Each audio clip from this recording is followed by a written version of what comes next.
बिहार की सियासत में मुस्लिम वोट एक अहम फैक्टर बनकर उभरा है। राज्य की 11 विधानसभा सीटों पर मुस्लिम मतदाताओं की संख्या 40% से अधिक है, जबकि 7 सीटों पर यह आंकड़ा 30% से ऊपर है। वहीं करीब 30 सीटें ऐसी हैं जहां मुस्लिम वोटर 20% से 30% के बीच हैं। ऐसे में आगामी विधानसभा चुनाव को देखते हुए तमाम सियासी दल मुस्लिम मतदाताओं को साधने की कवायद में जुट गए हैं।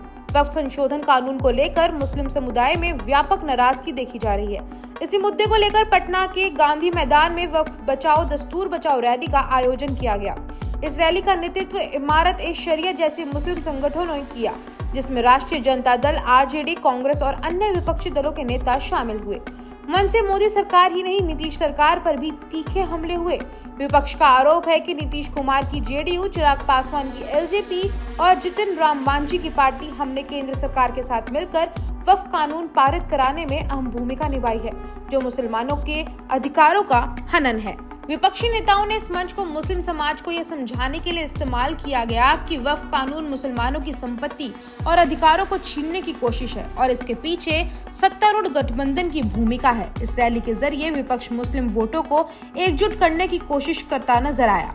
जहां विपक्ष वक्फ कानून के विरोध को सियासी हथियार बना रहा है, वहीं बीजेपी ने पसमानदा मुसलमानों को साधने की रणनीति अपनाई है। पटना में बीजेपी के अल्पसंख्यक मोर्चों की ओर से पसमानदा मिलन समारोह का आयोजन किया गया, जिसमें बड़ी संख्या में पिछड़े मुस्लिम समुदाय से लोग शामिल हुए।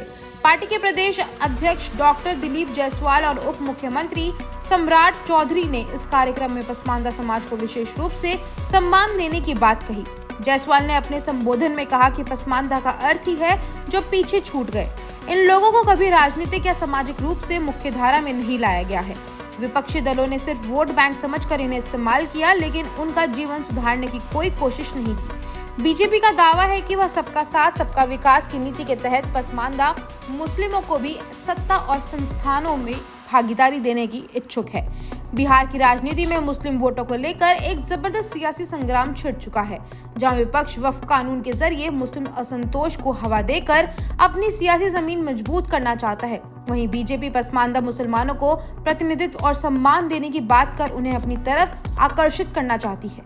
यह जंग सिर्फ वोटों की नहीं, बल्कि बिहार की सत्ता की चाबी हासिल करने की लड़ाई भी बनती जा रही है।